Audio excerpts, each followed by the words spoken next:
Good morning everyone. Good morning बच्चावाड़ी। Good morning, good morning, good morning, good good good good good morning, very good morning बच्चों। I hope you all are doing wonderful. जबरदस्त सुबह निकली है आज की। Chat box में देखते हैं कितने बच्चे ज्वाइन हो चुके हैं। धीरे धीरे ज्वाइन होंगे। अभी क्या है, फाउंडेशन से इंटरमीडिएट का सफर है। थोड़ा सा आलस भरा होगा, बट ट्रस्ट में जितने जल्दी ये कंप्लीट करोगे ना, आलस खत्म करोगे, उतने जल्दी आप इंटर में आ जाओगे। एक्चुअली अभी तो क्या है, आपका दिल इंटर में है, आपका दिमाग फाउंडेशन में ही है।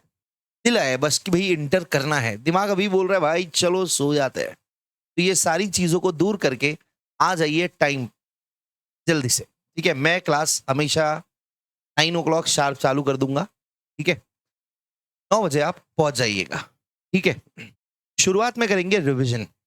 कल हमने क्या क्या देखा था? कल हमने देखा था मीनिंग ऑफ टैक्स। टैक्स क्या होता है? टैक्स मतलब कोई भी अमाउंट जो हम गवर्नमेंट को पे करते हैं। ये कंपलसरी पेमेंट है, वॉलेंटरी नहीं है। मतलब हमारी मर्जी आई तो टैक्स पे करेंगे, नहीं आई तो नहीं पे करेंगे, ऐसा नहीं है। क्या ये पेनल्टी है? नहीं, ये पेनल्टी नहीं है। ये जो मीनिंग ऑफ टैक्स हमने पढ़ा था, ये एग्जाम के लिए काम का नहीं है, आगे से इसको रिवाइज नहीं करेंगे। ठीक है, तो इस पर डाल देते पर्दा। इसको कहते हैं पर्दा डालना। टैक्सेस क्यों लगती है?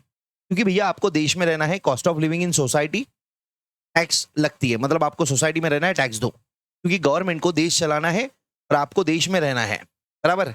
आप देश में रह रहे हो, पुलिस है, स्कूल्स है, गवर्नमेंट स्कूल्स, गवर्नमेंट हॉस्पिटल्स है, कॉलेजेस है, डैम्स बनाती है गवर्नमेंट, कैनल्स बनाती है, एग्रीकल्चरल के लिए बहुत सारा प्रोजेक्ट बनाती है, सब्सिडीज देती है, लोगों को इलेक्शन के पहले रेवड़ी बांटती है। तो भैया इन सब के लिए गवर्नमेंट को पैसा चाहिए, वो कहाँ से आएगा? तो गवर्नमेंट बिजनेस करती है। गवर्नमेंट के कुछ बिजनेसेस है जो एक्चुअल में लॉस मेकिंग है, बट साथ साथ में गवर्नमेंट हमसे टैक्स भी लेती है, जिससे मोटा पैसा आता है जो हम पे खर्च नहीं होके नेताओं के जेब में जाता है। ऐसा बोलना है, बट लिखना ये है। और लिखना है ही क्यों? ये एग्जाम में आएगा ही नहीं, या उड़ा दिया। ठीक है, टाइप्स ऑफ टैक्सेस क्या होते हैं उसके पहले हमने देखा था हायरार्की। गवर्नमेंट जो है उसके अंदर बहुत सारी मिनिस्ट्री है। मिनिस्ट्री ऑफ फाइनेंस के अंदर एक डिपार्टमेंट आता है जिसको कहते हैं department of revenue. Revenue department के दो बोर्ड्स है, एक सीबीडीटी है, central board of direct tax, and दूसरा है CBIC, central board of indirect tax and customs. CBDT direct tax को एडमिनिस्टर करता है और सीबीआईसी इनडायरेक्ट टैक्स को एडमिनिस्टर करता है। ठीक है, ये हमने कल देख लिया था। फिर बाद में हमारी बात हुई थी टाइप्स ऑफ टैक्सेस। ठीक है, दो टाइप के टैक्सेस है, एक है डायरेक्ट टैक्स, दूसरा है इनडायरेक्ट टैक्स। डायरेक्ट टैक्स हम डायरेक्टली गवर्नमेंट को देते हैं और इनडायरेक्ट टैक्स हम डायरेक्टली गवर्नमेंट को नहीं देते। हम मतलब टैक्स पेयर। ठीक है, हम सप्लायर को देते हैं और सप्लायर गवर्नमेंट को देता है। फॉर एग्जाम्पल यहाँ पे मैंने जो टीवी खरीदा था उसका एग्जाम्पल ले ले। ठीक है, अब सर ऐसा क्यों है कि कोई एक टैक्स हम डायरेक्टली गवर्नमेंट को देते हैं और दूसरा टैक्स हम सप्लायर के थ्रू गवर्नमेंट को देते हैं? तो यहाँ पे अपनी बात निकली थी कि भैया जो लेवी होता है ना, उसके वैसे ऐसे होता है। ये जो इनकम टैक्स है ये इंसान पे लेवी होता है, पर्सन पे लेवी होता है। मतलब मैंने इनकम अर्न करा तो मेरे को गवर्नमेंट को टैक्स देना पड़ेगा। चार्ज जो क्रिएट हुआ है, टैक्स का चार्ज क्रिएट होना, लेवी होना टैक्स, वो किस पे लेवी हुआ है? मेरे ऊपर लेवी हुआ है। ठीक है, बट इनडायरेक्ट टैक्स जो है वो किसी इंसान पे लेवी नहीं होता है, वो गुड्स या सर्विस के सप्लाई पे लेवी होता है। जब भी कोई सप्लायर गुड्स या सर्विस को सप्लाई करता है तब जीएसटी लगता है। तो जिम्मेदारी किसकी है जीएसटी भरने की? सप्लायर की जिम्मेदारी है। सप्लायर को बोला गया है कि भैया गवर्नमेंट को जीएसटी पे करेगा, और सप्लायर खुद अपने जेब से नहीं भरता, वो टैक्स पेयर से लेता है। तो इसीलिए ये जो इनडायरेक्ट टैक्स है ये हम डायरेक्टली गवर्नमेंट को नहीं देते, हम ये सप्लायर के थ्रू गवर्नमेंट को देते हैं। उसमें हमने एक इमेज बनाई थी। ये साथ साथ में अपने difference between direct tax indirect tax भी कवर हो जाएगा। ठीक है, हमने यहाँ पे एक इमेज बनाया था कि इनडायरेक्ट टैक्स जो है, सॉरी, इनकम टैक्स जो है ये लेवी होता है इंडिविजुअल पे, और उसका बर्डन भी इंडिविजुअल खुद भरता है। या पर्सन पे ही लेवी होता है, टैक्स किस पे लगता है? पर्सन पे, और उसका बर्डन भी पर्सन खुद ही पेयर करता है। मतलब incidence incidence and impact of tax is on the same person, time में डायरेक्ट टैक्स में। बट वही जब अपन बात करते हैं इनडायरेक्ट टैक्स की, तो incidence levy is on the supplier, but इसका जो बर्डन है वो अल्टीमेट कंज्यूमर पे जाता है, कस्टमर से सप्लायर रिकवर करता है। तो जब हम इनडायरेक्ट टैक्स की बात करते हैं तो इसका फीचर ये है कि incidence of tax and impact of tax is on the different person. Incidence of tax and impact of tax is on the different person. ठीक है, फिर यही से अपनी बात चालू हो जाएगी डिफरेंस बिटवीन का। ठीक है, डिफरेंस बिटवीन में हमने कल देखा था डायरेक्ट टैक्स और इनडायरेक्ट टैक्स का डिफरेंस। इसमें डेफिनेशन क्या थी कि भैया जब टैक्स लेवी होता है डायरेक्टली ऑन इनकम तो उसको डायरेक्ट टैक्स कहते हैं, अगर टैक्स लेवी होता है गुड्स या सर्विसेज पे तो उसको इनडायरेक्ट टैक्स कहते हैं। अब ये हिंदी में बोल दिया बट इसको लिखना तो इंग्लिश में पड़ेगा, तो बोलेंगे इसको इंग्लिश में, if tax is levied directly on income of a person, if tax is levied directly on income of a person it is a direct tax. If tax is levied on prices of goods और service it is an indirect tax. बोलेंगे मेरे साथ, repeat करेंगे, मेरा exam नहीं है बच्चों, आपका एग्जाम है। If tax is levied on income of a person directly, sir आपने तो डायरेक्टली बाद में बोला, कुछ फर्क नहीं पड़ता। If tax is levied on income of a person directly it is a direct tax. या इसको ऐसे भी बोल दो, if tax is levied directly on the income of a person it is a direct tax. If tax is levied on goods on prices of goods और service it is an indirect tax. Direct tax का example क्या है? Direct tax का example है income tax. Indirect tax का example क्या है? GST है। ठीक है, कलेक्शन, तीसरा point, collection. Direct tax is collected on yearly basis, indirect tax is collected whenever goods and services are sold। ठीक है, और चौथा पॉइंट, इंसिडेंस एंड इंपैक्ट। मैं आंखें बंद करके हूं, आप भी आंखें बंद कर लो। Incidence and impact, incidence and impact is on the same person in direct tax. In indirect tax incidence and impact is on the different person. बराबर है? हाँ। फिर अगला पॉइंट था burden, shifting of burden. Direct tax में क्या burden shift होता है? सोचो, नहीं मेरी इनकम है, मेरे को ही बर्डन बेयर करना पड़ेगा। डायरेक्ट टैक्स में there is no shifting of burden, tax is borne by the taxpayer. Indirect tax में the burden is shifted to the subsequent buyer, और जो अल्टीमेट बर्डन है वो कौन बेयर करता है? अल्टीमेट कंज्यूमर बेयर करता है। नेचर क्या है? डायरेक्ट टैक्स का नेचर है प्रोग्रेसिव, इनडायरेक्ट टैक्स का नेचर है रिग्रेसिव। ठीक है, सो मत जाना, मालूम पड़ा बोला आंखें बंद करके बोला तो भैया सुबह सुबह हो गई, सो जाते बॉस, 10 बजे उठने की आदत है ना। और tax evasion is possible in direct tax, but indirect tax में टैक्स इवेजन थोड़ा डिफिकल्ट होता है क्योंकि इनडायरेक्ट टैक्स प्राइजेस में ही इंक्लूड हो जाता है। ठीक है, अपने को बात करनी है डायरेक्ट टैक्स की। ये जो इनडायरेक्ट टैक्स की बातें हैं, अगर आपको अभी थोड़ा ऐसा लग रहा है ना धुंधला धुंधला है, तो चिंता मत करिए, इस पे अपने को पूरा का पूरा सब्जेक्ट पढ़ना है 50 मार्क का, तो ये बहुत अच्छे से क्लियर हो जाएगा कि सब्सिक्वेंट बायर पे कैसे शिफ्ट होता है। ठीक है, ओके, आ जाते हैं। अब देखो, ये जो हम पढ़ रहे हैं, जो सब्जेक्ट हम पढ़ रहे हैं इनकम टैक्स, तो इनकम टैक्स 2 वर्ड्स में डिवाइडेड है। पहला वर्ड है इनकम और दूसरा वर्ड है टैक्स। चैप्टर 1 के अंदर हम पढ़ने वाले टैक्स क्या होता है, टैक्स कब लगता है, गवर्नमेंट के पास टैक्स लगाने की पावर कहां से आई, टैक्स लॉ के कंपोनेंट्स क्या है, फिर उससे रिलेटेड डेफिनेशंस पढ़ेंगे, टैक्स के रेट्स पढ़ेंगे।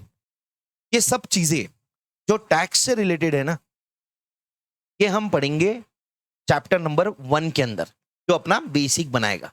इसको हार्डली 5-6 लेक्चर, 4-5-6 लेक्चर लगेंगे। ठीक है, और सर इनकम क्या होता है, ये तो जरूरी है ना। तो बेटा इनकम क्या होता है, इसके लिए हमको पढ़ने हैं इनकम के 5 हेड्स, जिनको लगभग 20 से 25 लेक्चर्स लगने वाले। तो अभी अपन काई पे फोकस कर रहे हैं, टैक्स रेट्स क्या है, टैक्स क्या है, इस पे। जैसे ही ये खत्म हो जाएगा चैप्टर, अपन चलेंगे इनकम कैसे निकालना है उस पे। ठीक है, हाँ। तो अपन अभी पढ़ने वाले टैक्स क्या हो रहा है, अपनी बात चल रही है टैक्स की। ठीक है, अब भैया आपने कह दिया गवर्नमेंट टैक्स लेती है, बट क्या गवर्नमेंट ऐसे किसी से हंसने पे टैक्स ले लेंगी, जो गवर्नमेंट के मन में आ रहा है उस पे टैक्स ले लेंगी? कल से गवर्नमेंट ने बोला तुम पैदल चल रहे हो, तुमसे टैक्स ले लिया जाएगा, ऐसे होता है क्या? नहीं। तो देखिए, इंडिया के अंदर जो अपन इंडिया है, अपना इंडिया है, इसके अंदर सबसे बड़े पप्पा है कॉन्स्टिट्यूशन। ठीक है, सबसे बड़ी अथॉरिटी कौन है? कॉन्स्टिट्यूशन। लॉ से रिलेटेड जो भी सबसे बड़ी अथॉरिटी है, उसको बोलते हैं कॉन्स्टिट्यूशन ऑफ इंडिया, भारत का संविधान। ठीक है। अब अगर गवर्नमेंट को टैक्स लगाना है, जैसे अगर इनकम के ऊपर टैक्स लगाना है किसी इंसान के, तो उससे रिलेटेड गवर्नमेंट के पास पावर होना। अगर जीएसटी गुड्स या सर्विस पे टैक्स लगाना है, तो उसके लिए भी गवर्नमेंट के पास पावर होना। ऐसे लगा नहीं सकती। ठीक है। ओके। तो भैया हमको ये समझ में आया कि टैक्स लगाने के लिए, टैक्स लेवी करने के लिए गवर्नमेंट के पास पावर होना। मतलब जो टैक्स लग रहा है, क्या वो कॉन्स्टिट्यूशनली वैलिड है? तो इसके दो नाम आते हैं, पावर टू लेवी टैक्स, या फिर हम देख रहे हैं कॉन्स्टिट्यूशनल वैलिडिटी। ठीक है। अभी तक हमने क्या बात करी कि गवर्नमेंट के पास पावर है, बराबर। अभी तक हमने यही बात करी ना कि गवर्नमेंट के पास पावर है, आया ना। अब अगर आपको पता होगा तो इंडिया के अंदर 3 टायर्स है। टायर मतलब वो गाड़ी के, अरे नहीं नहीं, 3 टायर ऑफ गवर्नमेंट है या 3 टायर ऑफ फेडरल सिस्टम है। एक आता है सेंट्रल गवर्नमेंट, दूसरा आता है स्टेट गवर्नमेंट, और तीसरा आता है लोकल गवर्नमेंट, है ना। एक आता है सेंटर, जो आपने सुना होगा। स्टेट गवर्नमेंट, हर एक स्टेट का अपना खुद का गवर्नमेंट होता है, चीफ मिनिस्टर होता है। और लोकल गवर्नमेंट, वो जो रहते हैं लोकल लेवल पे, जिला परिषद, म्युनिसिपैलिटी, इन सब के लोग। ठीक है। तो भैया ये जो आपने बोला सर कि गवर्नमेंट टैक्स लगाती है, तो इनमें से कौन सी गवर्नमेंट कौन सा टैक्स लगा सकती है? ठीक है? तो अभी और इसके बाद अगले 50 लेक्चर तक हम बात कर रहे हैं इनकम टैक्स की। तो जब भी मैं टैक्स बोलूं तो आपको क्या समझना है? आपको समझना है इनकम टैक्स। ठीक है। तो इनकम टैक्स कौन लगाता है? आपने ये सुना है क्या कि हर स्टेट की गवर्नमेंट अलग अलग इनकम टैक्स लगाती है? मतलब महाराष्ट्र में अलग रेट से इनकम टैक्स है, गुजरात में अलग रेट से है, कर्नाटका में अलग रेट से है। क्या आपने ऐसा सुना है? नहीं। इनकम टैक्स इंडिया लेवल पे होता है। मतलब इंडिया में कोई भी बंदा रह रहा है, सबके लिए सेम टैक्स रेट है। ठीक है। तो बहुत ऑब्वियस है, इनकम टैक्स कौन लगाती है? सेंट्रल गवर्नमेंट लगाती है। सेंट्रल गवर्नमेंट मतलब इंडिया लेवल पे। स्टेट गवर्नमेंट मतलब जो आपका रिस्पेक्टिव स्टेट है वो वाली। जैसे महाराष्ट्र गवर्नमेंट महाराष्ट्र के लिए लॉ बनाएगी, गुजरात गवर्नमेंट गुजरात के लिए लॉ बनाएगी। ऑब्वियस है यार, गुजरात गवर्नमेंट महाराष्ट्र के लिए लॉ क्यों बनाएगी? कर्नाटक गवर्नमेंट महाराष्ट्र के लिए लॉ क्यों बनाएगी? महाराष्ट्र गवर्नमेंट तमिलनाडु के लिए लॉ बनाएगी, तो मारेंगे ना तमिलनाडु वाले, वो बोलेंगे हम क्या करें, बैठ के तालियां बजाए। नहीं। ठीक है। तो जहां पे, सुनो कॉन्सेप्ट समझ लो, अगर आपको कोई ऐसा लॉ लगता है या दिखता है जो हर स्टेट में अलग अलग है, तो समझ जाना वहां पे स्टेट गवर्नमेंट काम कर रही है। हर स्टेट गवर्नमेंट अपने हिसाब से लॉ बना सकती है। ठीक है। अगर आपको कोई लॉ ऐसा दिखता है जो पूरे इंडिया के लिए सेम है, तो समझ जाना कि सेंट्रल गवर्नमेंट काम कर रही है। और अगर आपको दिख रहा है कि भैया पुणे सिटी के लिए लॉ है या मुंबई के लिए लॉ है, तो समझ जाना वहां की लोकल गवर्नमेंट लॉ बना रही है। ठीक है ना। मतलब अगर कोई लॉ इंडिया के लिए बना है तो वो सेंट्रल गवर्नमेंट बनाएगी। अगर कोई लॉ सिर्फ स्टेट के लिए बना है तो उसको स्टेट गवर्नमेंट ने बनाया, ऐसे समझ लेना। और अगर कोई लॉ सिर्फ लोकल लेवल पे एप्लीकेबल है, जैसे सिर्फ पुणे सिटी में या सिर्फ मुंबई के सिटी में या गोवा में एप्लीकेबल, गोवा तो खैर अलग बात है, वहां पे स्टेट भी है, यूटी भी है गोवा, उसकी अलग बात करते हैं अपन, गोवा नहीं आते। ठीक है। कोई लॉ सिर्फ हैदराबाद के लिए है, कोई लॉ सिर्फ चेन्नई के लिए है, कोई लॉ सिर्फ बैंगलोर के लिए, अहमदाबाद के लिए, सिर्फ उसी सिटी के लिए है, पूरे स्टेट के लिए भी नहीं, सिर्फ सिटी के लिए है, तो समझ जाना वो लोकल गवर्नमेंट ने बनाया है, म्युनिसिपैलिटी ने बनाया है। आपने सुना होगा कि हमारे गांव में कचरा फेंकना मना है। गांव में मतलब वो ग्राम पंचायत ने लॉ बनाया, लोकल गवर्नमेंट ने लॉ बनाया, वो पूरे इंडिया के लिए एप्लीकेबल नहीं होता है। ठीक है। जैसे इंदौर एक बहुत क्लीन सिटी है, क्योंकि इंदौर की लोकल गवर्नमेंट ने बहुत सारे इनिशिएटिव्स ले रखे। समझ गए? हाँ। ओके। तो सर ये जो आप चीजें बोल रहे हो, ये मिलती कहां पे है कि कौन से मैटर पे कौन सा गवर्नमेंट लॉ बना सकता है? तो उसके लिए अपने को कॉन्स्टिट्यूशन ऑफ इंडिया, उसके लिए हमको कॉन्स्टिट्यूशन ऑफ इंडिया के आर्टिकल 246 में 7 शेड्यूल देखना पड़ेगा। ठीक है, ये जो लॉ बनाने की पावर है ये कहां से आई है, सोर्स कहां है इसका, तो वो सोर्स है कॉन्स्टिट्यूशन ऑफ इंडिया के आर्टिकल 246 के 7th शेड्यूल में। कॉन्स्टिट्यूशन का जो आर्टिकल है, देखो जैसे एक्ट में सेक्शंस रहते हैं ना, एक्ट में आपने सुना होगा सेक्शंस होते हैं, वैसे ही कॉन्स्टिट्यूशन के अंदर आर्टिकल्स होते हैं। और कॉन्स्टिट्यूशन ऑफ इंडिया के आर्टिकल 246 में एक 7th शेड्यूल है। कौन सा नंबर का शेड्यूल है? 7। ये ऐसा वाला 7 मत लिखना, रोमन में है 7 शेड्यूल। आर्टिकल 246 के 7th शेड्यूल के अंदर 3 लिस्ट दे रखी है। आर्टिकल 246 के 7th शेड्यूल के अंदर 3 लिस्ट दे रखी है। पहली लिस्ट है यूनियन लिस्ट, दूसरी लिस्ट है स्टेट लिस्ट, और तीसरी लिस्ट है कॉन्करेंट लिस्ट। ठीक है, और ये लिस्ट में बहुत सारे मैटर्स दे रखे हैं। जैसे लिस्ट 1 है यूनियन लिस्ट, इस यूनियन लिस्ट में अलग अलग मैटर्स दे रखे हैं। इन मैटर्स पे लॉ बनाने का पावर है सिर्फ और सिर्फ सेंट्रल गवर्नमेंट के पास। देखो लिस्ट 1 में, जिसको यूनियन लिस्ट भी कहते हैं या लिस्ट 1 कहते हैं, ये लिस्ट 1 काय की है? आर्टिकल 246 के 7th शेड्यूल की लिस्ट है।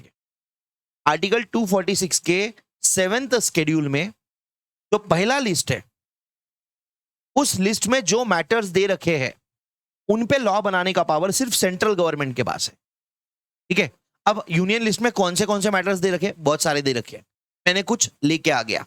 एंट्री नंबर 1 है, वहां पे उसमें डिफेंस लिखा है, मतलब जो कंट्री की डिफेंस है उससे रिलेटेड सारे के सारे लॉज कौन बनाएगी? सेंट्रल गवर्नमेंट बनाएगी। करेंसी से रिलेटेड कौन लॉ बनाएगी? सेंट्रल गवर्नमेंट बनाएगा। बैंक से रिलेटेड कौन लॉ बनाएगा? सेंट्रल गवर्नमेंट बनाएगा। इनकम टैक्स से related, taxes on income, entry number 82, ये एंट्री याद रखना है आपको। एंट्री नंबर 82, इसमें लिखा है टैक्स ऑन इनकम, मतलब इनकम से रिलेटेड टैक्स लगाने के लिए जो लॉ बनता है, जो इनकम टैक्स एक्ट बना है, वो कहां लिखा है? वो लिखा है यूनियन लिस्ट में। और जो मैटर्स यूनियन लिस्ट में लिखे हैं उन पे लॉ कौन बना सकता है? Central government. उन पे लॉ कौन बना सकता है? Central government. ठीक है, क्लियर है? तो भैया ये यूनियन लिस्ट में मैटर्स दे रखे हैं, ये जो मैटर्स है इन पे लॉ कौन बनाएगा? सेंट्रल गवर्नमेंट बनाएगा। ये एग्जाम में आता है क्या? ये एंट्री नंबर 82 कभी एमसीक्यू में आ सकता है, बाकी ये एंट्रीज आपको याद नहीं करनी है, ये मैंने बस रेफरेंस के लिए दे रखा है। जैसे डिफेंस, मिलिट्री, आर्मी से रिलेटेड आपने सुना है कभी कि आर्मी महाराष्ट्र स्टेट की अलग है, गुजरात की अलग है? नहीं, पुलिस अलग है। तो देखो पुलिस स्टेट लिस्ट में डाल रखा है, मतलब महाराष्ट्र पुलिस अलग, गुजरात पुलिस अलग, कर्नाटक पुलिस अलग, आंध्र प्रदेश पुलिस अलग, तेलंगाना पुलिस अलग। पुलिस स्टेट संभालती है क्योंकि वो स्टेट लिस्ट में दे रखा है। बट जो डिफेंस है, जो मिलिट्री है, जो आर्मी है, वो पूरे इंडिया का एक है, तो इंडियन आर्मी कहते हैं। जबकि पुलिस को Maharashtra police, Gujarat police, Tamil Nadu police, Karnataka police, Kerala police ऐसे बोलते हैं। तो पुलिस स्टेट लिस्ट में आता है, बट डिफेंस यूनियन लिस्ट में आता है। इस पे सेंट्रल गवर्नमेंट ही काम करता है, पूरे इंडिया के लिए एक ही है, करेंसी एक ही है, सबके लिए रुपए चलता है। आपने देखा क्या महाराष्ट्र में अलग करेंसी है, गुजरात में अलग है, तेलंगाना में अलग है, ऐसा है क्या? नहीं है। बैंक से रिलेटेड रूल्स पूरे कंट्री में एक ही रहेंगे, इनकम टैक्स से रिलेटेड रूल पूरे कंट्री में एक ही रहेंगे, except agriculture income, except agricultural income. ये जो इनकम टैक्स है ना, अभी जो मैं बात बोल रहा हूं ना, आगे चल के मैं इसको गलत साबित कर दूंगा, बट अभी के लिए यही सत्य है। ठीक है, income tax other than agricultural income, agricultural income पे सेंट्रल गवर्नमेंट टैक्स नहीं लगा सकता, ऐसा एंट्री 82 में लिखा है। बट इसका भी उन्होंने जुगाड़ निकाला है, वो उसकी बात अपन बाद में करेंगे जब अपन एग्रीकल्चरल इनकम वाला चैप्टर पढ़ेंगे। ठीक है, तो अभी के लिए क्या है, tax on income other than agricultural income central government उस पे लॉ बना सकता है। कहाँ लिखा है, entry number 82 of union list. Sir ऐसे और इतने 4-5 ही मैटर्स है क्या? नहीं, और बहुत सारे। आपको काम किया क्या? नहीं, आपको ये बाकी सारे भी काम के नहीं है, ये तो मैंने बस समझाने के लिए डाला है, आपको बस यही काम का है, एंट्री नंबर 82, बस यही ध्यान में रख लो, आपका काम बन जाएगा। ठीक है। स्टेट लिस्ट, लिस्ट 1 है यूनियन लिस्ट, लिस्ट 2 है स्टेट लिस्ट। स्टेट लिस्ट में जो मैटर्स लिखे हैं उन पे सिर्फ स्टेट गवर्नमेंट लॉ बना सकता है, मतलब हर स्टेट अपना अपना अलग अलग से लॉ बना सकता है। जैसे पुलिस, एग्रीकल्चर, ठीक है, एग्रीकल्चर वाला टैक्स नहीं है ये जो एक्सेप्शन दे रखा है ना यहाँ पे, वो नहीं है, इरिगेशन से related, plus tax on agricultural income entry number 46A, ये भी याद रखना है। ऊपर के 3 चीजें याद नहीं रखी तो चलेगा। तो वापस से एक बार रिपीट करो मेरे साथ। लिस्ट 1 यूनियन लिस्ट में एंट्री नंबर 82 आता है, उसमें लिखा है tax on income other than agricultural income. ये कौन बनाएगा? सेंट्रल गवर्नमेंट इस पे लॉ बनाएगा।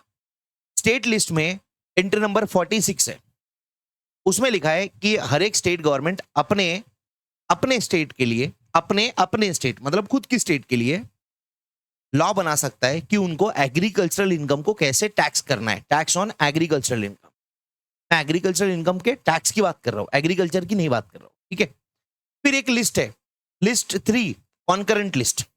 इस कॉन्करेंट लिस्ट में ऐसे मैटर्स है जिन पे सेंटर भी लॉ बना सकता है, स्टेट भी लॉ बना सकता है, जैसे मैरिज, जैसे कॉन्ट्रैक्ट्स, जैसे फॉरेस्ट, जैसे एजुकेशन, जैसे चैरिटेबल इंस्टीट्यूशंस। ये मैटर्स पे सेंटर भी लॉ बना सकता है, स्टेट भी लॉ बना सकता है। ऐसे कैसे सर? अरे भाई ये वाला एग्जांपल ले लो ना, एजुकेशन का। एजुकेशन का आपने सुना होगा, एजुकेशन के लिए स्टेट बोर्ड भी आता है और एजुकेशन के लिए सेंट्रल बोर्ड भी आता है, सीबीएसई आता है ना। तो स्टेट ने भी लॉ बनाया, सेंट्रल गवर्नमेंट ने भी लॉ बनाया। सिंपल है, समझने के लिए एकदम सिंपल है। इसके डिटेल्स में मैं नहीं जा रहा हूं, अपने को काम नहीं है, अपने को इनकम टैक्स में इसका बिल्कुल भी काम नहीं है। अपने को सिर्फ ये एंट्री 82 का काम है, अपने को सिर्फ एंट्री 46 ऑफ स्टेट लिस्ट का काम है। ठीक है ना? हाँ, बट मैं बता रहा हूं कि भैया कॉन्करेंट लिस्ट में जो मैटर्स है इन पे सेंट्रल गवर्नमेंट भी लॉ बना सकता है, स्टेट गवर्नमेंट भी बना सकता है। ठीक है। अब एक चीज जो एग्जाम के लिए काम की नहीं है बट दिमाग में रखने के लिए काम की है, ठीक है, उसको समझो आप।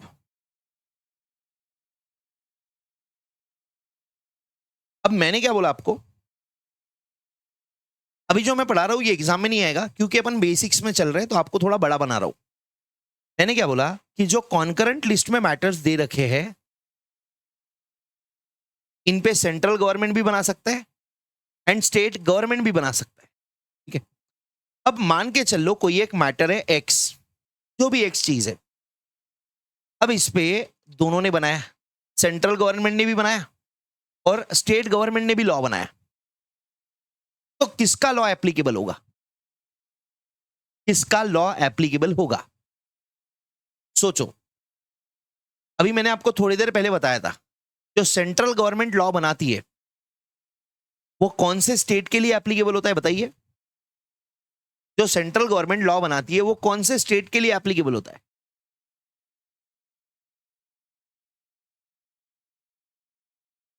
सर पूरे इंडिया के लिए एप्लीकेबल होता है। वेरी गुड बेटा, तुषार बच्चा है नाम, वेरी गुड। सेंट्रल गवर्नमेंट जो लॉ बनाती है ना पूरे इंडिया के लिए एप्लीकेबल होता है, और जो स्टेट गवर्नमेंट लॉ बनाती है वो उस स्टेट के लिए एप्लीकेबल होता है। ठीक है। अब मैं मान के चल रहा हूं, इसको लिखना मत, ये वेस्ट है, इसको लिखोगे काम का ही नहीं है, इसको काटने वाला हूं मैं बाद में। बस अभी आपकी थोड़ी अंडरस्टैंडिंग बढ़ा रहा हूं मैं आपको। ठीक है। अब मैंने बोला आपको कि ये सेंटर इंडिया के लिए बनाएगा, स्टेट अपनी स्टेट के लिए बनाएगा। अभी मैं एग्जाम्पल के लिए ले लेता हूं महाराष्ट्र स्टेट। मैं महाराष्ट्र में रहता हूं इसलिए महाराष्ट्र, आप गुजरात में रहते हो गुजरात मान लो, आप तेलंगाना में रहते हो तेलंगाना मान लो, जिस स्टेट में आप रहते हो अपनी स्टेट मान लो। ठीक है। अब मान के चलो कोई एक मैटर है, मैटर एक्स जो भी है, जैसे मान लेते हैं ना एजुकेशन है। अब एजुकेशन से रिलेटेड सेंटर ने लॉ बनाया, एजुकेशन से रिलेटेड सेंटर ने लॉ बनाया, इन्होंने एक लॉ बनाया लॉ 1 और महाराष्ट्र स्टेट ने बनाया लॉ 2। अब ये लॉ 1 पूरे इंडिया के लिए एप्लीकेबल है, लॉ 2 सिर्फ महाराष्ट्र के लिए एप्लीकेबल है, बराबर। और एजुकेशन क्योंकि कॉन्करेंट लिस्ट में है तो उस पर सेंटर भी लॉ बना सकता है, स्टेट भी लॉ बना सकता है, हाँ या ना? अभी तक मैंने जो बोला उसको वापस से रिपीट कर देता हूं, दिमाग में ज्यादा इंफॉर्मेशन होगी। कॉन्करेंट लिस्ट में जो मैटर्स है उन पे सेंटर भी लॉ बना सकता है, स्टेट भी लॉ बना सकता है, ठीक है। अब एक एग्जांपल है एजुकेशन, ये कॉन्करेंट लिस्ट में है, मतलब इस पे सेंट्रल गवर्नमेंट भी लॉ बना सकता है, स्टेट गवर्नमेंट भी लॉ बना सकता है, ठीक है।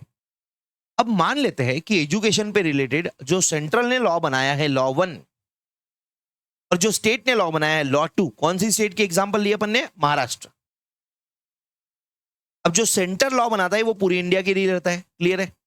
स्टेट जो लॉ बनाता है उस स्टेट के लिए एप्लीकेबल है, मतलब जो सेंट्रल ने लॉ बनाया लॉ 1 ये पूरे इंडिया के लिए एप्लीकेबल है, जो स्टेट गवर्नमेंट ने बनाया, जो महाराष्ट्र गवर्नमेंट ने लॉ बनाया वो लॉ 2 सिर्फ महाराष्ट्र के लिए एप्लीकेबल है। अब अगर ये दो लॉ के अंदर कॉन्फ्लिक्ट आ जाता है तो फिर क्या करेंगे? मतलब लॉ 1 अलग बोल रहा है, लॉ 2 अलग बोल रहा है, तो फिर क्या करेंगे? तो देखो इसमें सबसे पहले समझने वाली बात यह है कि जो बाकी स्टेट्स हैं जिन्होंने अपने लॉ नहीं बनाए उन पे तो सेंटर का लॉ लगेगा, ठीक है। क्योंकि बाकी स्टेट ने मान रहे, अपन सिर्फ एग्जांपल ले रहे बेटा, टेंशन मत लो।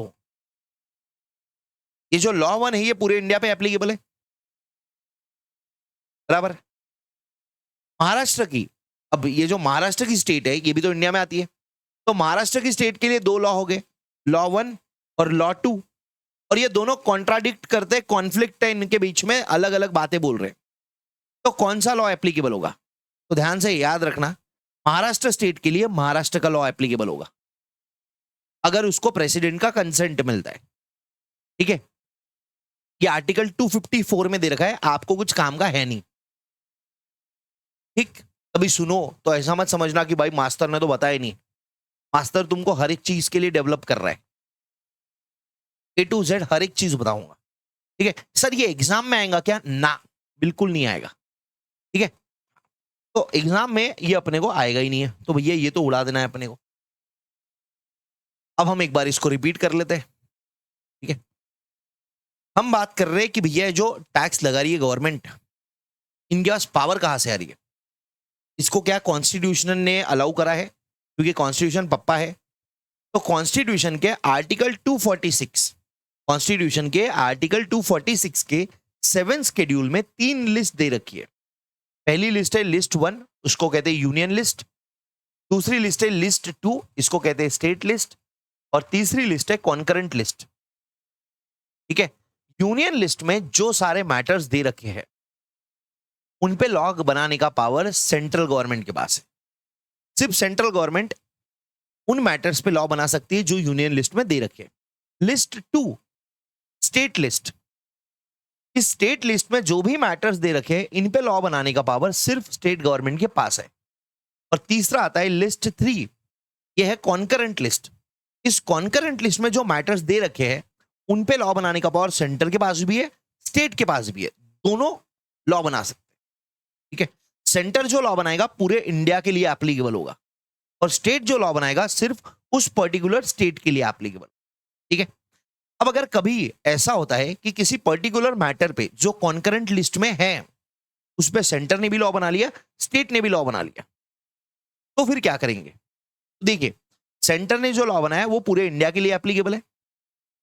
अगर ये सेंटर का लॉ और स्टेट का लॉ कॉन्ट्राडिक्ट करता है तो स्टेट चाहे तो प्रेसिडेंट के अप्रूवल से अपने खुद के स्टेट के लिए अपना खुद का लॉ लगवा सकती है, ठीक है। हाँ, ये अपनी बात थी। आई होप यहां पे सब कुछ क्लियर हो गया होगा। यहां तक किसी को दिक्कत है तो बताइए। मैं ये आपको फुल स्क्रीन करके दे रहा हूं, आप इतना ही पढ़ लीजिए एक बार, ये काम का नहीं है। ये काम का नहीं है, ये काम का नहीं है, ये काम का नहीं है, ये काम का नहीं है, ये भी काम का नहीं है।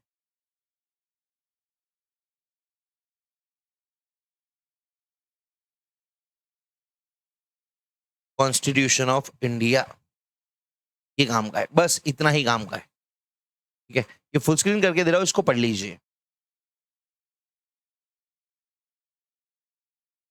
एक मिनट हाँ। कोई बच्चे को अगर लग रहा होगा ना सर मैं ये लिख लेता हूँ मेरे को काम आएगा, भाई कहीं काम नहीं आने वाला, मत लिख, मत कर कचरा अपने बुक में। जो काम की चीज है वो लिखने बोलूंगा वो लिखना। ठीक है, प्लस एक और चीज, अभी मेरे को कल ऑफिस वाले बोल रहे थे कि सर ये बच्चे ना मैसेज कर रहे हैं नोट्स के लिए। देखो, एक हफ्ते तक जब तक चैप्टर 1 होता है तब तक आपको नोट्स का कोई खास काम है नहीं। आपने ऑर्डर करने के विद इन अ वीक आपको नोट्स डिलीवर हो जाएगी, तब तक शांति से बैठे रहिए। ठीक है, आपको नोट्स का कुछ काम नहीं है, जो जो चीजें लग रही है वो मैं आपको स्क्रीन पे दिखा दूंगा। ठीक है,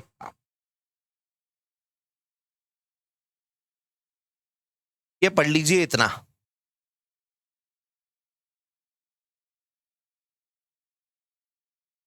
पढ़ लीजिए, साथ साथ पढ़िए, जल्दी जल्दी खत्म हो जाएगा, क्लास में ही खत्म कर देना है।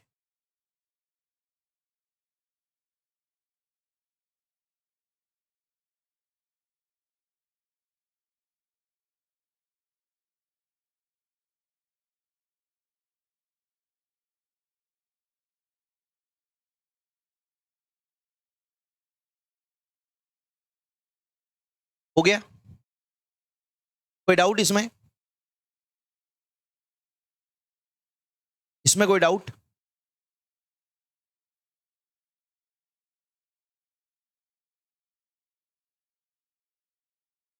हम्म। एक बच्चा पूछ रहा है कि सर क्या होगा अगर स्टेट लिस्ट में जो मैटर दिया है उस पे सेंटर लॉ बना दे? ऐसे थोड़ी होता है। बाजू वाले की लड़की आप अपनी थोड़ी मान के लेके आओगे घर पे, दूसरे की बीवी अपनी बना के ले आओगे क्या? नहीं, स्टेट लिस्ट में जो मैटर दे रखा है उस पे सिर्फ स्टेट गवर्नमेंट ही बना सकती है। ऐसे नहीं चलता कि सेंटर बोल रही है हम बना लेंगे, ऐसा नहीं है, ऐसे नहीं होता बेटा। ठीक है, ऐसे नहीं होता, इट इज, ऐसे काम नहीं करता है। ठीक है ना? हाँ, तो स्टेट लिस्ट में जो मैटर है उस पर स्टेट ही बनाएगी, सेंट्रल लिस्ट में जो मैटर है उस पर सिर्फ सेंटर ही बनाएगी। ठीक है, I hope I am very clear on this. ठीक, अब चलते हैं एक्चुअल इनकम टैक्स पे। ठीक है, अभी तक का जो था ना ये पूरा का पूरा पीछे का ज्ञान था मान लो। अब एक्चुअल में इनकम टैक्स का काम शुरू होता है। तो इनकम टैक्स जो लगता है, जिसको मैंने बोला लेवी होता है, उसको लीगल लैंग्वेज में और अच्छी लैंग्वेज में बोलते हैं चार्ज ऑफ इनकम टैक्स। मतलब इनकम टैक्स जो चार्ज हो रहा है इनकम के ऊपर, टैक्स जो इनकम के ऊपर चार्ज हो रहा है, क्या बोला मैंने? टैक्स जो इनकम के ऊपर चार्ज हो रहा है, वो कब होगा, कैसे होगा, किस पे होगा, इसकी भी तो बात करो। तो हम पढ़ रहे charge of income tax. Income tax जो लेवी हो रहा है, चार्ज हो रहा है, इसको कहते हैं चार्जिंग सेक्शन। इसको क्या कहते हैं? चार्जिंग सेक्शन, जो कि पूरे के पूरे इनकम टैक्स का चार्जिंग सेक्शन है, section number 4 of income tax. ठीक है, हर एक्ट के अंदर पहला सेक्शन होता है जो उस एक्ट के बारे में बताता है, उसका टाइटल क्या है, वो कहाँ एप्लीकेबल होगा, वगैरह वगैरह। ठीक है, वैसे इनकम टैक्स पूरे इंडिया के लिए एप्लीकेबल है, जम्मू कश्मीर वगैरह सब के लिए। ठीक है, सेक्शन 2 होता है जो डेफिनेशन बताता है। ठीक है, सेक्शन 3 की बात अभी नहीं करते। सेक्शन 4 चार्जिंग सेक्शन है, ये बताता है कि इनकम पे जो टैक्स लगता है वो कैसे लगता है, किस पे लगता है, चार्ज किस पे होता है, लेवी किस पे होता है। ठीक है, तो ये चार्जिंग सेक्शन है पूरे इनकम टैक्स का, पूरे के पूरे इनकम टैक्स का ये सेक्शन 4 चार्जिंग सेक्शन है। ठीक है, देखो यहां पे आ जाओ, सेक्शन 4 इनकम टैक्स का, पूरे इनकम टैक्स का चार्जिंग सेक्शन है भाई। अब सेक्शन 4 में क्या दे रखा है? 3 चीजें दे रखी है। पहले तो बोला है कि किसी भी पर्सन की, सर पर्सन मतलब इंडिविजुअल? अरे नहीं नहीं नहीं, पर्सन की डेफिनेशन आती है अलग से, ये अपन देखेंगे बाद में। ठीक है, हमने एक पर्सन की डेफिनेशन दे रखी है, उस कैटेगरी में आप अगर आते हो, मतलब सारे ही लोग आ जाते हैं उसमें, इफेक्टिवली इंडिविजुअल, एचयूएफ, कंपनी सब आ जाते हैं।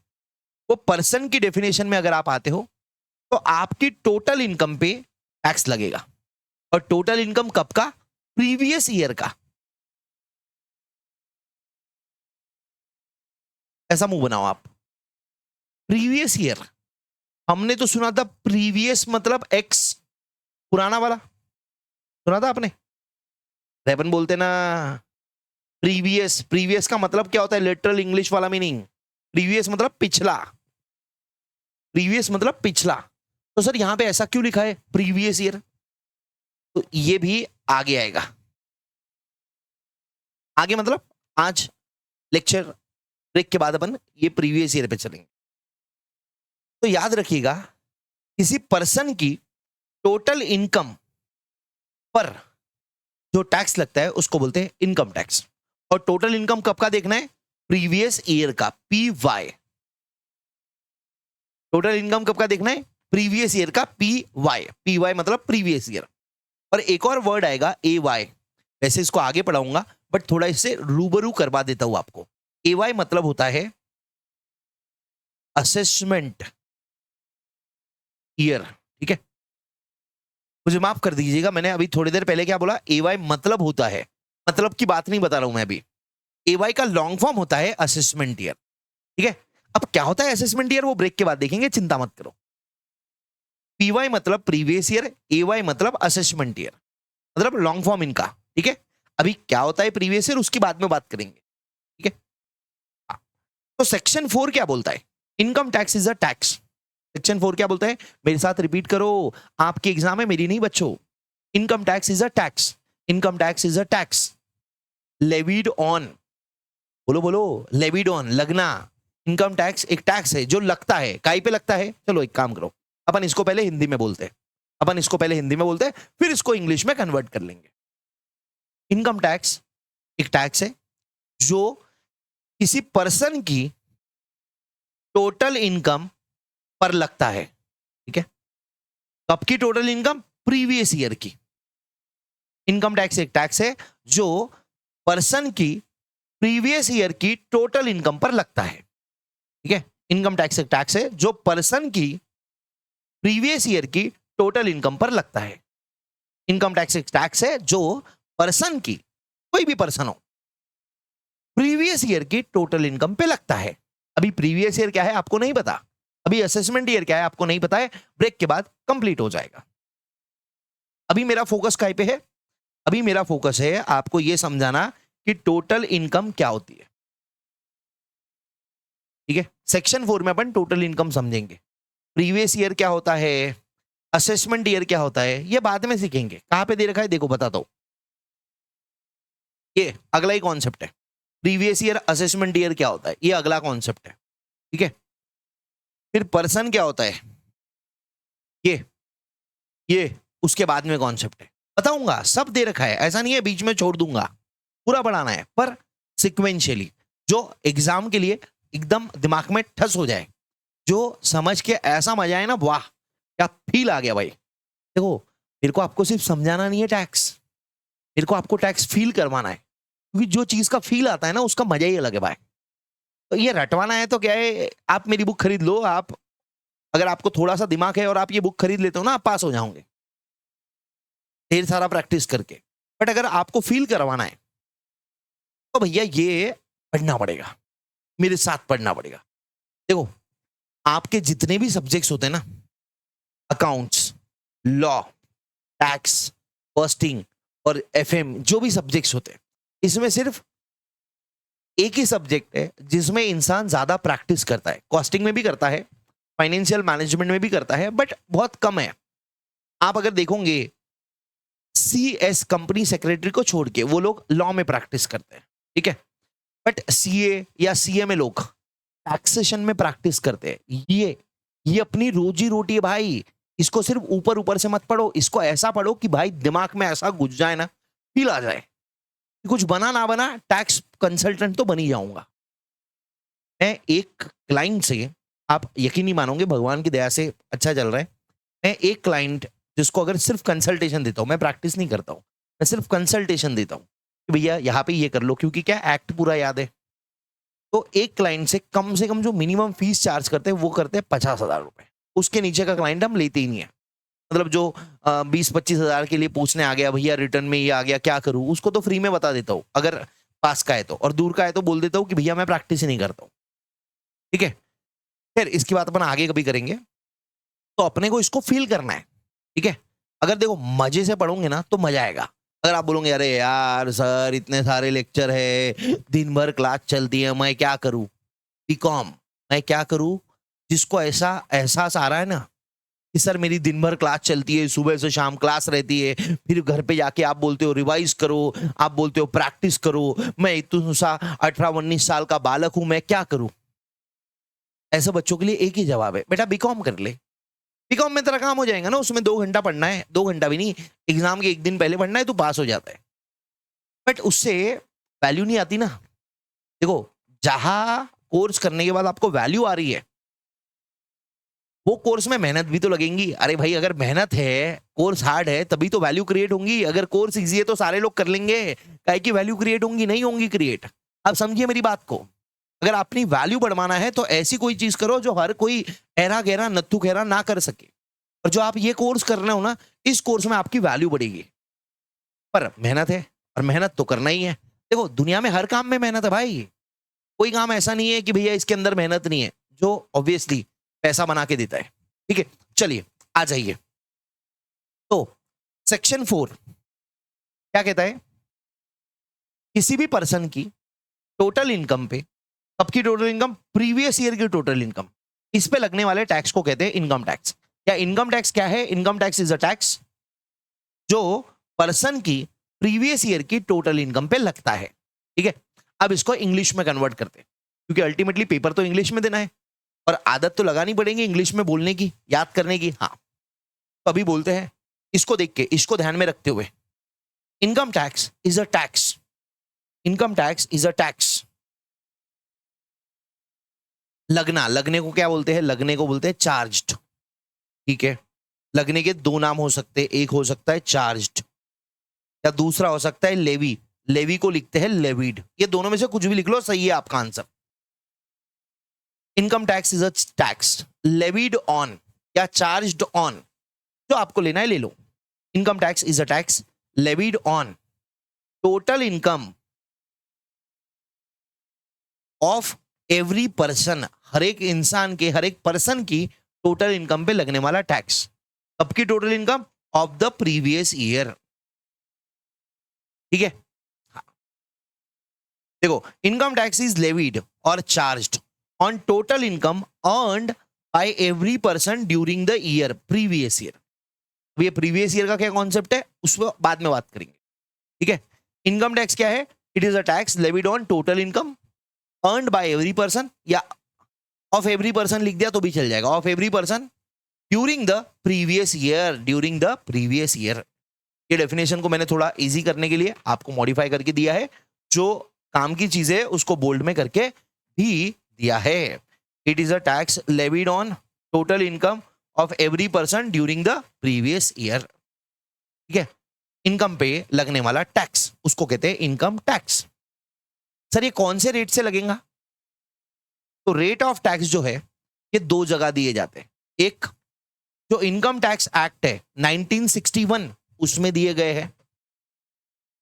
हाँ हाँ, एक 2 जगह रेट्स दिए गए, एक दिए गए इनकम टैक्स एक्ट 1961 में, और दूसरा हर साल जो फाइनेंस एक्ट आता है ना, मैंने आपको कल बताया था फाइनेंस एक्ट, वो फाइनेंस एक्ट में भी रेट्स आते हैं। जैसे स्लैब रेट फाइनेंस एक्ट में दिए जाते हैं, special rates income tax act में दिए जाते हैं। और इनकम टैक्स एक्ट में, ये एक्ट कब का है, 1961। जो अमेंडमेंट्स होती है, जो अमेंडमेंट्स होती है वो फाइनेंस एक्ट से ही होती है। ठीक है, तो रेट ऑफ टैक्स कौन से, फाइनेंस एक्ट के और इनकम टैक्स एक्ट के, या दोनों के लग सकते हैं। अब वो कैसे लगते हैं, क्या लगते हैं, वो आगे आगे धीरे धीरे अपन जब जाएंगे ना तो वो क्लियर हो जाएगा। ठीक है, अभी ये जो सेकेंड वाला पॉइंट है ना, इसको लाइट में ले लो आप, इसको चिल कर लो। ठीक है, अब सर चिल नहीं कर सकते, यहां पे देखो क्या दे रखा है, इनकम टैक्स एक्ट 1961। हमने तो सुना है कि 2025 का भी आ गया है, मतलब अभी नहीं आया, आ जाएगा थोड़े टाइम में, 3-4 महीनों में। बट वो 2027 एंड ऑनवर्ड्स के लिए एप्लीकेबल है।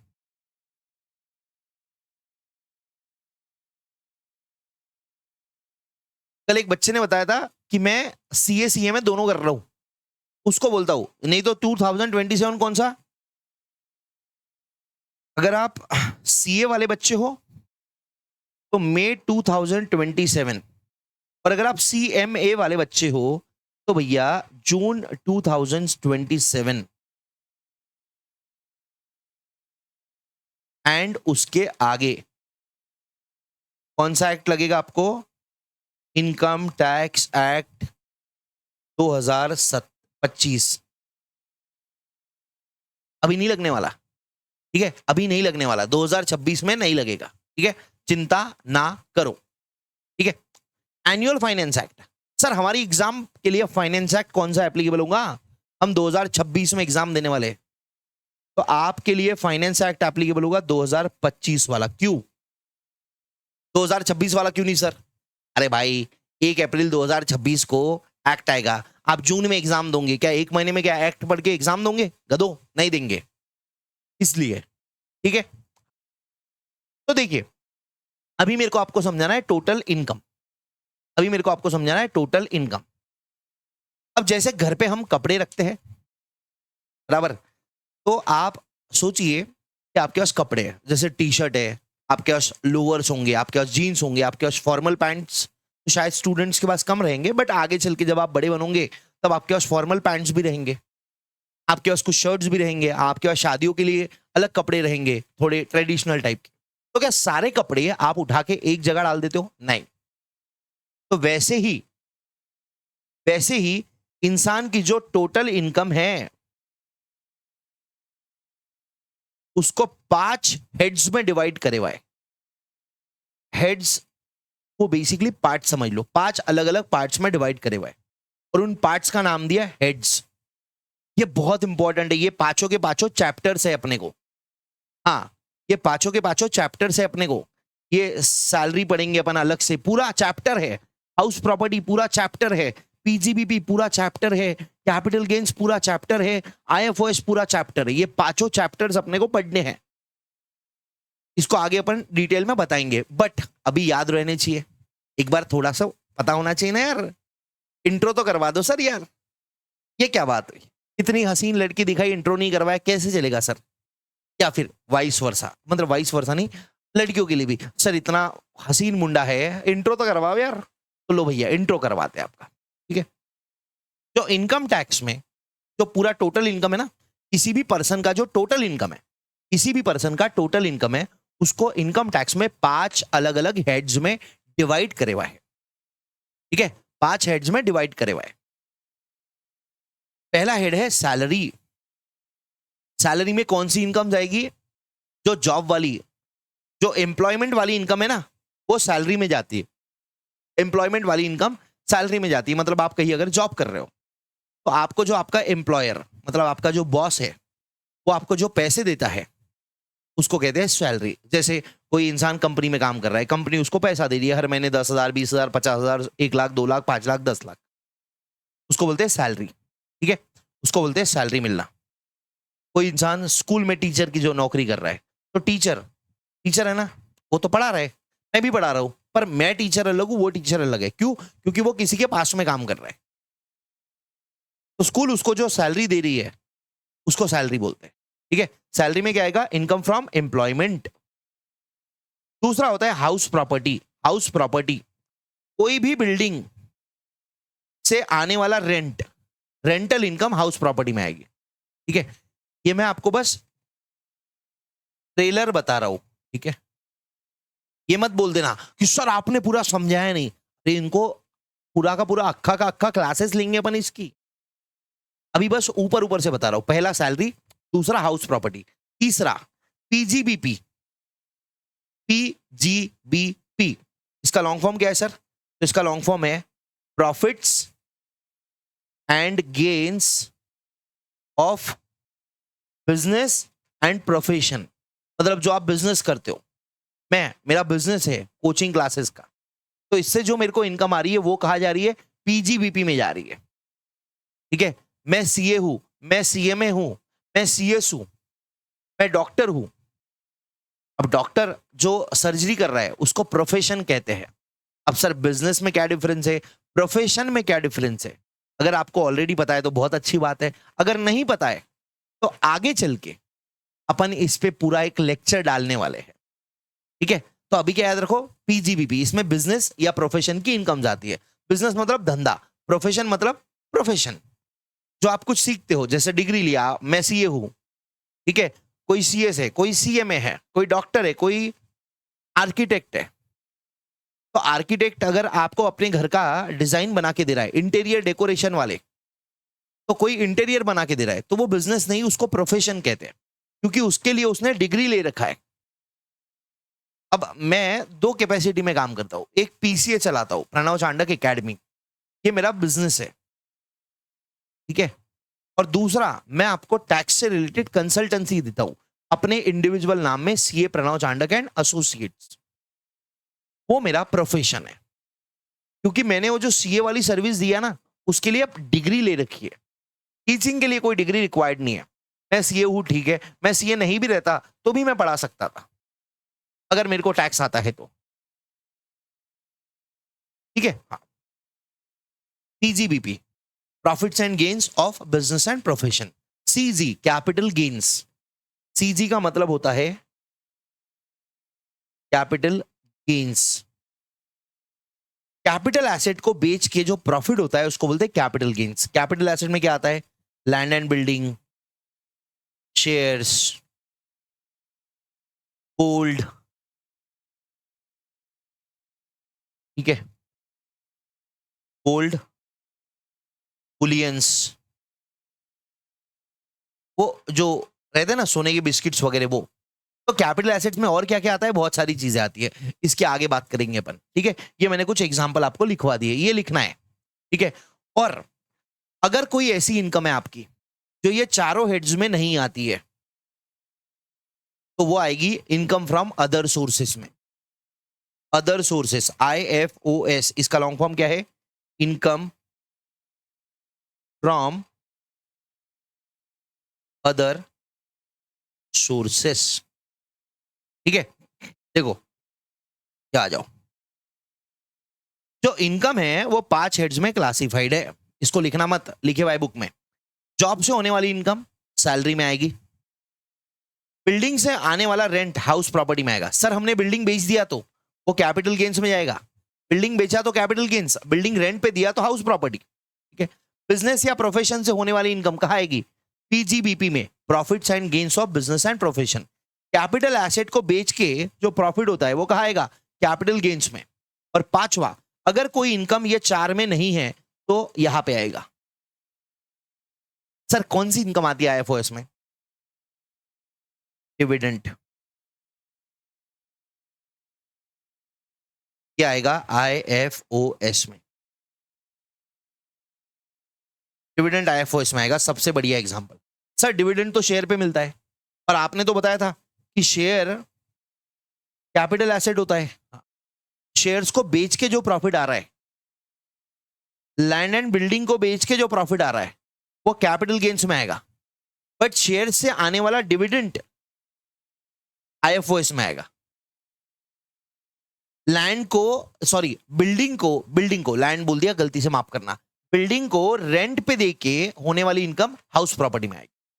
ठीक है, ये एक बार देख लो इसको अच्छे से, ये आगे अपनी बुनियाद बना रहे हैं। मैं इतना जो टाइम दे रहा हूं ना, ये बुनियाद है, ये बेसिस है। 5 हेड्स में डिवाइडेड है इनकम। सर क्यों 5 में क्यों है, 12 में क्यों नहीं है? अरे भैया बनाने वाले ने 5 नहीं करा। आप जाओ फाइनेंस मिनिस्टर बन जाओ या देश का डिक्टेटर बन जाओ और 25 में डिवाइड कर दो, मेरे को कुछ नहीं है, मैं 25 पढ़ाऊंगा। ये 5 हेड्स है, ये काफी है। ठीक है, इनकम 5 हेड्स में डिवाइडेड है। पहला हेड है सैलरी। सैलरी में क्या आता है, जॉब वाली इनकम, मतलब जहां आप काम करते हो, एम्प्लॉयमेंट। अगर आप कहीं काम करते हो ना, उसको इंग्लिश में बोलते हैं आप वहां पे एम्प्लॉयड हो, आप क्या हो, वहां पे एम्प्लॉयड हो, वो आपका एम्प्लॉयमेंट है। आप एम्प्लॉई हो, वो एम्प्लॉयर है, EMPLOYER। एम्प्लॉयर एम्प्लॉय को जो पैसा देता है उसको बोलते हैं सैलरी, ठीक है। फिर बिल्डिंग को रेंट पे दिया तो आने वाला रेंट हाउस प्रॉपर्टी में जाएगा। बिजनेस या प्रोफेशन से होने वाली इनकम PGBP में जाएगी। कैपिटल एसेट को सेल करके जो प्रॉफिट हो रहा है वो जाएगा कैपिटल गेन्स में। और ये चारों के अलावा कोई और इनकम होती है तो वो आएगी IFOS में, ठीक है। ये क्लियर है, इसको एक बार पढ़ लो, क्योंकि अगला वाला जो क्वेश्चन करवाना है ना मेरे को, अरे क्वेश्चन करवाएंगे ना भी, उसमें देखेंगे कि आपका कितना दिमाग चल रहा है, ठीक है। और ये मैं बार बार चैट में देख रहा हूँ, एक बच्चा स्पैम कर रहा है, hi sir how are you, but I am very fine, ठीक है, and I really don't care if you ask me how are you और नॉट। लेक्चर के पहले 2 मिनट में आके हाय हेलो बाय करने का, बीच बीच में आके करने का नहीं। बेटा रात रात भर जग के रट्टा मार के आया हूं मैंने रात भर जग के रट्टा मारा है, भूल जाता हूँ यार बीच बीच। रिदम मत तोड़ा करो, ठीक है सर, सही में सही में गधो, ठीक है। ये मैं फुल स्क्रीन करके दे रहा हूँ, ये पढ़ो, तब तक मैं पर्दे डालता हूँ आंसर्स पे, ठीक है। चलो ये कर दिया मैंने फुल स्क्रीन।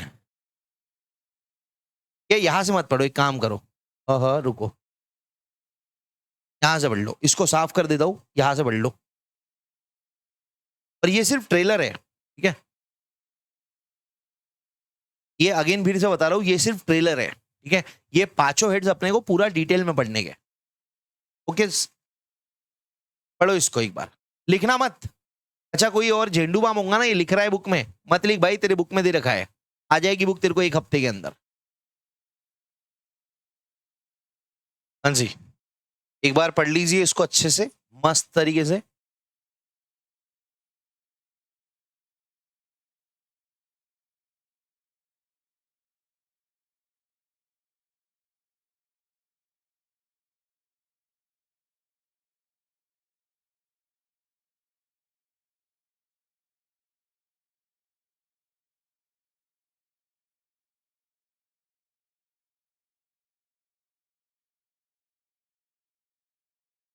चलो डन। अब किसी ने भी स्क्रीन नहीं देखना है, मतलब सॉरी बुक नहीं देखना है, सारे लोग मेरी तरफ ध्यान देंगे, ठीक है डन। अब आते हैं क्वेश्चंस पे, ठीक है। एक बार चलो ठीक है, क्वेश्चंस के साथ साथ रिवाइज कर लेंगे। आपको बताना है कि ये जो इनकम्स दे रखी है ये कौन से हेड में आती है, ठीक है। Interest on fix deposit, bank में आपने FD करवाया, SBI state bank of India, कोई भी बैंक में आपने FD करवाया, फिक्स डिपॉजिट आपने 1 लाख रुपए डाला, उनका 6% का रेट ऑफ इंटरेस्ट था, तो हर महीने आपको 6,000 रुपए मिलेगा, यहाँ पे 8-8,500 मिल रहा है, ठीक है। अब मेरे को बताओ ये कौन से हेड में आएगा, क्या सैलरी में आएगा? बैंक के लिए हम काम करते हैं, हमने बैंक को सर्विस दिया है अपना, कुछ जॉब करते हैं बैंक में और वो हमको सैलरी दे रहे, नहीं सैलरी में नहीं आएगा। क्या हाउस प्रॉपर्टी में आएगा? पहला आइटम, ये वाला आइटम, क्या हाउस प्रॉपर्टी में आएगा? हमने किराए पे दिया है, पैसा दिया है किराए पे, बिल्डिंग नहीं दी है, क्या ये प्रॉफिट्स एंड गेन्स में आएगा? क्या FD बनाना हमारा धंधा है? नहीं है। क्या ये कैपिटल गेन्स में आएगा? क्या हमने कोई कैपिटल एसेट बेचा है? नहीं। ये किसी भी हेड में नहीं आएगा। तो जो किसी का नहीं होता वो किसका होता है? IFOS का, इनकम फ्रॉम अदर सोर्सेस, सही जवाब। दूसरा, gain on sale of shares. Shares क्या होते हैं आपके? शेयर्स होते हैं आपके capital asset.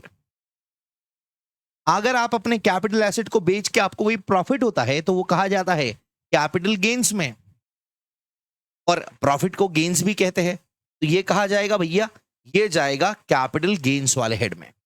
Remuneration from school, 12,000 as a teacher, आप स्कूल में एज अ टीचर जॉब करते हो, काम करते हो, वहां से आपको रेम्यूनरेशन मिल रहा है। ये जो रेम्यूनरेशन है ना, ये सैलरी का दूसरा नाम है। सैलरी बोलना हल्का लगता है तो रेम्यूनरेशन बोलते हैं, तो ये कहा जाएगा भैया, ये जाएगा सैलरी में।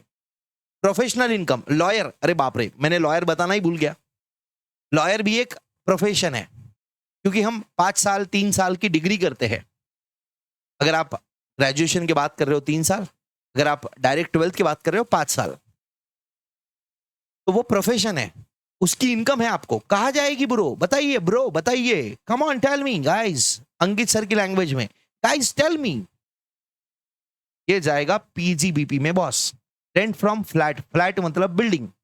सर फ्लैट मतलब बिल्डिंग नहीं, अपार्टमेंट होता है। अबे बिल्डिंग में फ्लैट भी आता है, बिल्डिंग में गोडाउन भी आता है, आगे अपन देखेंगे बिल्डिंग में क्या क्या आता है। तो भैया वहां से होने वाली इनकम जाएगी, ऑब्वियसली 5 हेड्स थे, उसमें से 4 खत्म हो गए, 5वां बचा है, कहा जाएगा? कहा जाएगा भाई? हाउस प्रॉपर्टी में। हाउस प्रॉपर्टी का मतलब एचपी होता है, ठीक है? जो लोग एचपी मतलब हिंदुस्तान पेट्रोलियम मानते थे, एचपी का पेट्रोल पंप, अब भूल जाओ। अब अपने लिए जीवन में एचपी का मतलब है हाउस प्रॉपर्टी। अब हमारे लिए एचपी का मतलब है हाउस प्रॉपर्टी। क्लियर है पांचों? सर ये है ना, मतलब याद तो हो गया, पर वो पूरा फील नहीं आ रहा। अरे भाई ये पांचों हेड्स अपने को पूरे डिटेल में पढ़ने हैं, 20 लेक्चर लगभग इनमें लगेंगे अपने को, 20 से 25 लेक्चर। तो आप चिंता मत करो, ये अपन पूरा डिटेल में पढ़ने वाले। मैंने बस आपको एक बताया कि जो इंसान की टोटल इनकम होती है वो 5 हेड्स में डिवाइडेड होती है, salary, house property, PGBP, capital gains, IFOS. Sir बैठ के रट्टा मार ले क्या? नहीं, क्योंकि इतने बार हम तुम में इतने छेद करेंगे कि तुमको याद हो जाएगा ये सारा, बराबर ना? चुलबुल पांडे का डायलॉग है ना, हम तुम में इतने छेद करेंगे। वैसे ही अभी मेरा डायलॉग सुनो, हम तुमको ये पांचों हेड्स इतने पढ़ाएंगे कि तुमको याद हो जाएगा किस में क्या आता है। तो अभी याद मत करो, ठीक है? ओके। अब अगली चीज जो मैं आपको बता रहा हूं ना, ये आपको पूरे जीवन में काम आएगी जब भी आपको टैक्स का कैलकुलेशन करना है, ठीक है? आई नो थोड़ा सा अर्ली है, बट अगर जल्दी से चालू कर देना तो जब तक आप उतने बड़े होते हो तब तक आप एक्सपर्ट बन जाओगे इसमें, ठीक है? Okay baby. तो सबसे पहले मैं बता रहा हूं आपको कि टैक्स कैसे निकालते हैं, इंसान का टैक्स कैसे निकालता है, ठीक है? सबसे पहले, अच्छा सर ये अभी के लिए काम का है क्या? नहीं, ये जो लास्ट वाला चैप्टर है ना, टोटल कंप्यूटेशन, उस चैप्टर में ये काम आएगा। और अक्सर क्या होता है, मतलब पिछले बार तक क्या होता था, मैं ये टोटल कंप्यूटेशन के साथ पढ़ाता था, बट वो बच्चा फिर 2-3 बार पढ़ेगा, वो भूल जाएगा, याद भी नहीं रहेगा। अब मैंने इसको चैप्टर 1 में डाल दिया उठा के। अब मैं आपको टोटल कंप्यूटेशन लास्ट चैप्टर तक ये कम से कम 50 बार याद करवा दूंगा, मतलब बोल बोल के, तो आपके दिमाग में फिट हो जाएगा, अपने आप फिट हो जाएगा, मेरी गारंटी है। आप चिंता मत करो, आप मेरे साथ रहो, ठीक है? तो सबसे पहले इंसान का मतलब जो पर्सन है, जो भी पर्सन है, उसका सबसे पहले निकाला जाता है रेसिडेंशियल स्टेटस। ये अपना चैप्टर 2 आएगा। ये कहा आएगा अपने चैप्टर 2 में कि रेसिडेंशियल स्टेटस कैसे निकालते हैं। अभी अपने को कैसे निकालते हैं उसकी बात नहीं करना है, अभी हमको बस स्टेप्स ध्यान में रखनी है। सर गलत कर रहे हो आप, याद करवा रहे हो, हमको रट्टा मरवा रहे हैं। अरे भाई याद करना पड़ेगा, याद करना ही पड़ेगा। क्यों? अब आपको एक प्रैक्टिकल एग्जांपल देता हूं। डॉक्टर को एक्चुअली क्या करना होता है, डॉक्टर की बात करते हैं, सबसे सीवियर केस सोचो। एक डॉक्टर है, ठीक है? उसने सारा कॉन्सेप्चुअली 5 साल मेडिकल की डिग्री कर लिया, फिर पीजी कर लिया अपना, जो भी मास्टर इन मेडिसिन होता है, जो भी होता है वो कर लिया उसने, ठीक है? अब गया वो ऑपरेशन थिएटर में। ऑपरेशन थिएटर में एक मेन डॉक्टर है जो ऑपरेशन करने वाला है, उसके बाजू में आपका ही ऑपरेशन कर रहा है। सोचिए, आपका ऑपरेशन कर रहा है एक डॉक्टर, ठीक है? एक डॉक्टर है, उसके बाजू में असिस्टेंट डॉक्टर है, जो मांगते ना कैंची दो, सीजर, ये वो अलग अलग नाम से, ठीक है? उसके बाजू में 2 नर्स है, जो भी लग रहा है वो उठा के दाके दे रही है जिधर जिधर से। अब ऑपरेशन एकदम आपका करो या मरो की स्थिति है, भैया अगर गड़बड़ हो गई तो आप सीधा ऑफ, ठीक है? अब वो डॉक्टर ऐसा था जिसने कॉन्सेप्चुअली सारी चीजें पढ़ी थी, बट उसने याद नहीं करा, मेमोराइज नहीं करा। ऑपरेशन कर रहा है, आपको काटा उसने, आपका पेट काटा उसने, और बोलता अरे यार वो दवाई लेके आया यार, वो अरे यार पढ़ा तो था, अरे यार भूल गया यार, मैं भूल गया, रे भूल गया। आप चले गए पाताल लोक सीधा, गए कि नहीं गए? क्यों? अरे डॉक्टर ने कॉन्सेप्चुअली सारा पूरा का पूरा 5 साल का मेडिकल, 3 साल की इंटर्नशिप, 2 साल का पीजी सब किया था, पर दवाई का नाम याद नहीं रहा उसको टाइम पे कि भैया ये डालना है, हाइड्रोजन पेरोक्साइड डालना है, या अरे यार वो लेके आओ ना, वो लंबा लंबा रहता ना वो, अरे यार कितने बार तो अपन ने करा है। ऐसे भूल जाएगा टाइम पे तो ऑपरेशन कैसे करेगा। वैसे ही आपके लिए सेम सेम चीज एप्लीकेबल है।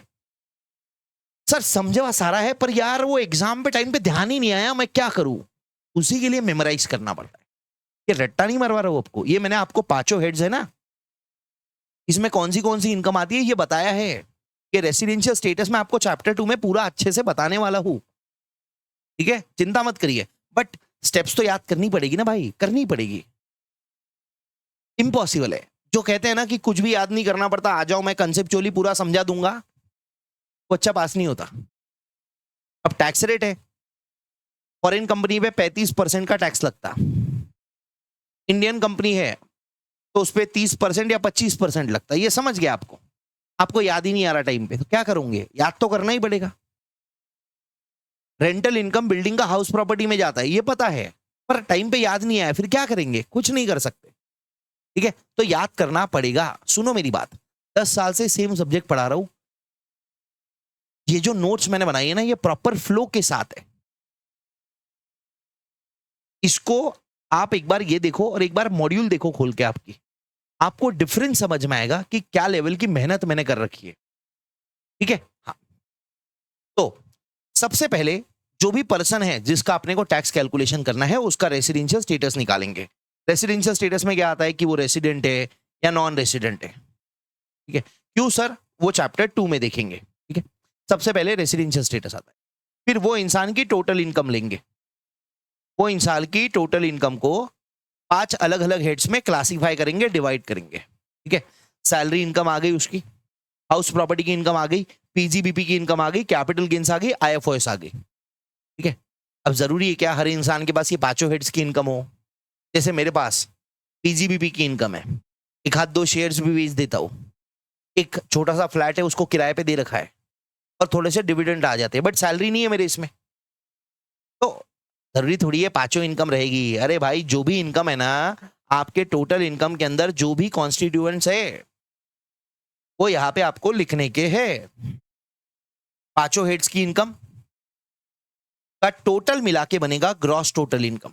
5 हेड्स की इनकम मिला के बनेगा ग्रॉस टोटल इनकम, ठीक है। अब सर ग्रॉस टोटल इनकम क्या होता है? सैलरी की इनकम है आपकी 2 लाख, हाउस प्रॉपर्टी है 3 लाख, पीजीबीपी है 12 लाख, ये है 8 लाख, और आईएफओएस है 5 लाख।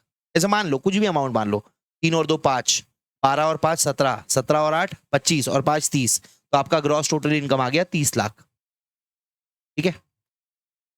ये आपका है ग्रॉस टोटल इनकम। क्या इस पे टैक्स लगता है? नहीं, इस पे टैक्स नहीं लगता, ठीक है।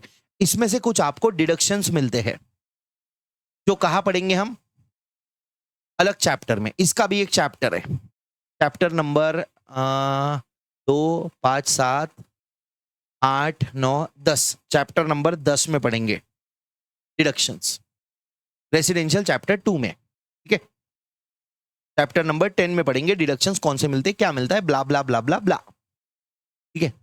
5 हेड्स की इनकम बन के क्या बनेगा? मेरे साथ रिपीट करो, चलो कम ऑन एवरीवन, बिना सोचे समझे मेरे साथ रिपीट करो, कसम खा के भैया मैं दिमाग नहीं लगाऊंगा, सर जो बोल रहे हैं वो मैं करूंगा। 5 हेड्स की इनकम मिलके बनता है ग्रॉस टोटल इनकम। 5 हेड्स की इनकम बनके मिलता है gross total income. Salary, house property, PGBP, capital gains, IFOS. Salary, house property, PGBP, capital gains, IFOS.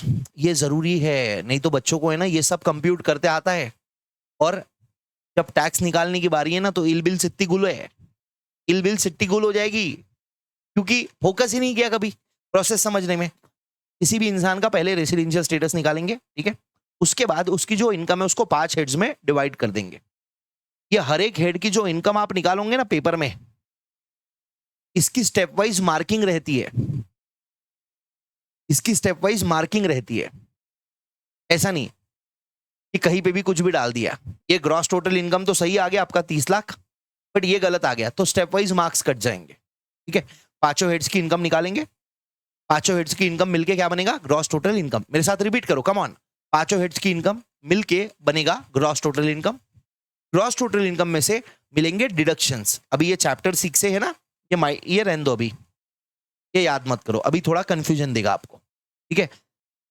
Gross total income में से मिलेंगे डिडक्शंस, समझ लो 2 लाख के डिडक्शंस मिल गए, तो आपकी टोटल इनकम हो गई 28 लाख। या 28 लाख की इनकम पे आपको लगता है टैक्स, ठीक है। पांचों हेड्स की इनकम बन के मिलके क्या बनेगा, gross total income. Gross total income में से डिडक्शंस मिलेंगे।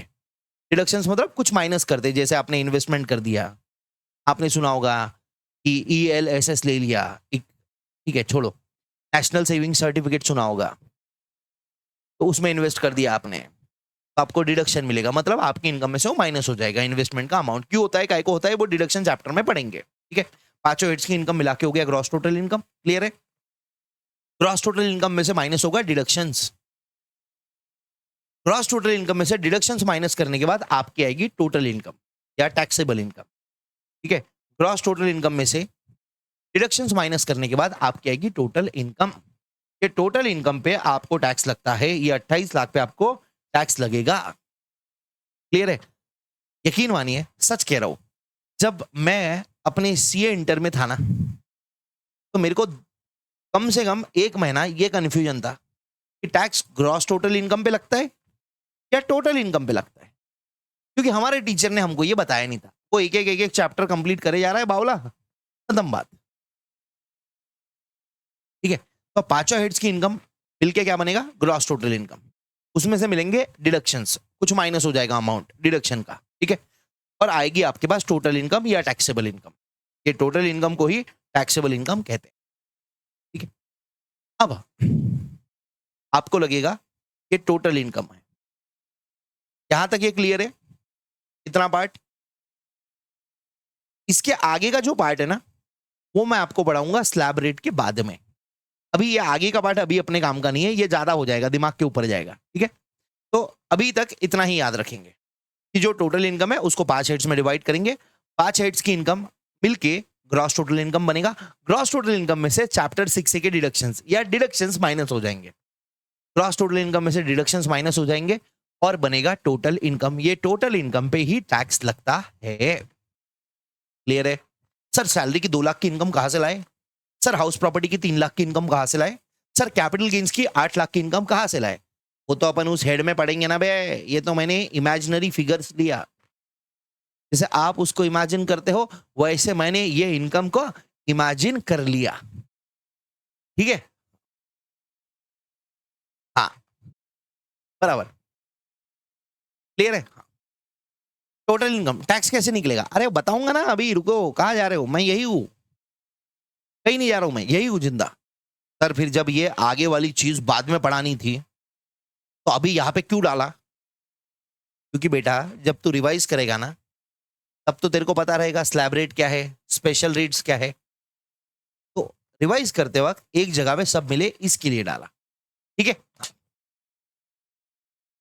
ये प्रीवियस ईयर असेसमेंट ईयर अपन ब्रेक के बात करते हैं, अभी ब्रेक लेते हैं, गिन के 7 मिनट का ब्रेक मिलेगा, ठीक है। 7 मिनट के अंदर वापस आ जाइए, अपन चालू करते हैं, ठीक है। 7 मिनट के दौरान मतलब लाइव तो चलता रहेगा, मैं 2 मिनट में वापस आ जाऊंगा। किसी बच्चे को अगर कोई डाउट है फालतू का तो वो पूछ सकता है, मेरे हिसाब से मैंने सारा का सारा क्लियर कर दिया। अगर रिकॉर्डेड में कोई बच्चा ऐसा है, सर मेरे को कुछ डाउट आ रहा है, बेटा रुक जा, आगे क्लियर हो जाएगा, चैप्टर खत्म होने दे, तेरे सारे दिल की बातें मैं खत्म कर दूंगा, ठीक है। चलो